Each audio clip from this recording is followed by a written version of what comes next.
Au! Es cīņā ar saviem kaķiem. Es ļoti mīlu savus kaķus. Es ļoti mīlu arī šo mugursomu. Viena maza problēma. Rūna izgrauza viņā caurumu. Viņai patīk graust manas lietas. Viņa man ir sagrauzusi. Zini, ļoti daudz lietas īstenībā. Esmu vienos mīnusos ar viņus teiktu. Bet šoreiz man bija tāds, nē, es šo lietu salabošu, es nemetīšu viņu ārā. Jo šī nav pirmā soma, šī nav arī otrā soma, un šī nav noteikti arī pēdējā soma.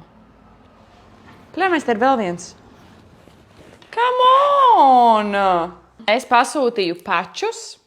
Es biju domājusi aizlīmēt šo caurumu no abām pusēm, bet tagad izstāsta, ka man būs jālīmē viens tur un viens uz tejienes. Es nekad, man liekas, neesmu līmējis šādus. Lai gan nē, es meloju. Tā kā man bija kā 19 gadi, es ar cigareti izdedzināju caurumu savā mētelī. Man tāds sarkans mētelis, un tad arī salīmēju kaut kādus pečus. Es neatceros, kā šis jādara. Man liekas, man vajag gludekli, vai ne? Man mājās ir tikai maziņš travel size gludeklītis. Starp citu, es biju pie friziera šodien. Es apgriezu īsus matus, un man tā patīk.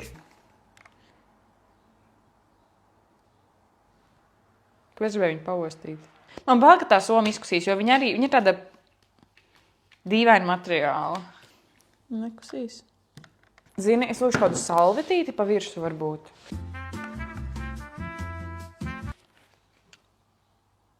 Kaut kas te notiek, bet ne tādā amplitūdā, kā es gribētu. Nu?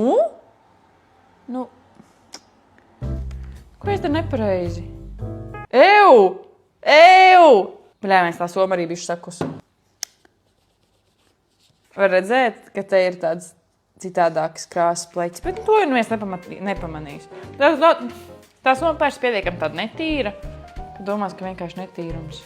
No otras puses arī nemaz nepateiksi. Ko tu ņaudi?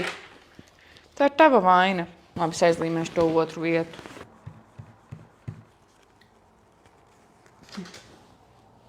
Nu jā, man soma sakusa. Es nezināju labāk vai sliktāk. Dzi? Au! Šeit ir tagad tāds sakusis. Un šis pat nav līdz vēlam pielipis. Nav viegli.